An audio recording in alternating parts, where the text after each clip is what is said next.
আসসালামু আলাইকুম, কেমন আছেন সবাই? আশা করি সবাই আল্লাহর রহমতে অনেক ভালো আছেন। আলহামদুলিল্লাহ, আমিও ভালো আছি। আজকে আমি আপনাদের সাথে একটা রাতের গল্প শেয়ার করব।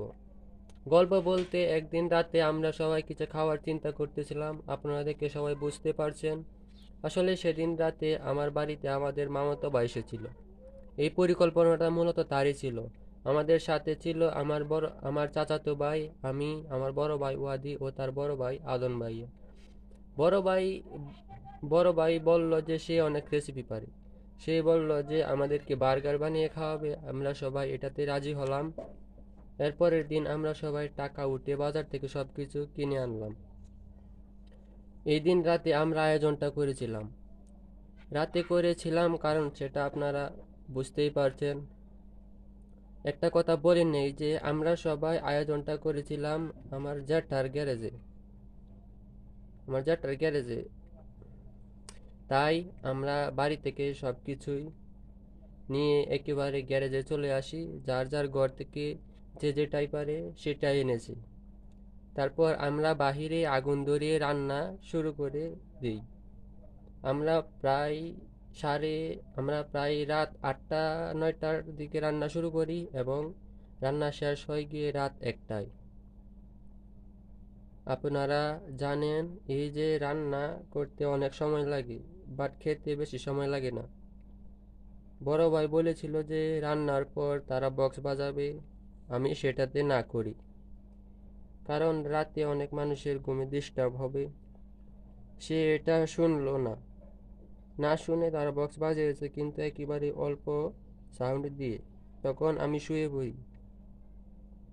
এটা বলতেছি আমি একেবারে খাওয়া শেষের কথা। রান্না বান্না শেষ হওয়ার পর আমরা সবাই মজা করে খাই। এটাতে অনেক কষ্ট হয়েছে, কিন্তু এটাতে অনেক আনন্দ ছিল বলতে হবে। এই আয়োজনটা করেছি এবারের শীতের প্রথম দিকে।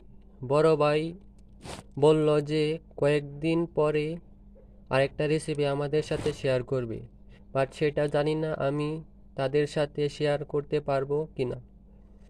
এই রাতটা ছিল একেবারে অন্যরকম।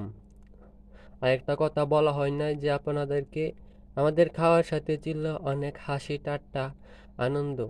অনেক দিন পর আমরা এই সুযোগটা পেয়েছি। এটা ছিল একসাথে থাকার এবং একে অপরের হৃদ্যতা ভাগ করে নেওয়ার সময়। এই সময়টাতে এমন কোনো চিন্তা বা কাজ ছিল না। শুধু ছিল একসাথে আনন্দ, খাওয়া দাওয়া ও কথাবার্তা। ছোট ছোট খুশির মুহূর্তগুলো অনেক বড় হয়ে ওঠে যখন আমরা একে অপরের সাথে থাকি। এমন আরও অনেক সুন্দর সুন্দর মুহূর্ত আমাদের সামনে আসবে ইনশাআল্লাহ। আমরা জানি এই সুযোগগুলো অনেক গুরুত্বপূর্ণ। আজকের রাতের মজা ও খাওয়া আর এই হাসি গল্প গুজবগুলো সবসময় মনে থেকে যায়। আমাদের এই ভিডিও তার সাক্ষী থাকে,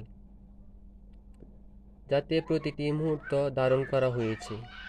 আল্লাহর রহমত ও দয়া থাকুক আমাদের উপর। আশা করি আমাদের জীবন এমন আমাদের জীবনে এমন আরও অনেক সুন্দর সুন্দর আনন্দময় মুহূর্ত আসবে ইনশাআল্লাহ। আজকে এই পর্যন্তই বলে বিদায় নিচ্ছি আপনাদের থেকে। আপনারা সবাই ভালো থাকবেন, সুস্থ থাকবেন, আর আমার জন্য দোয়া করবেন। আসসালামু আলাইকুম।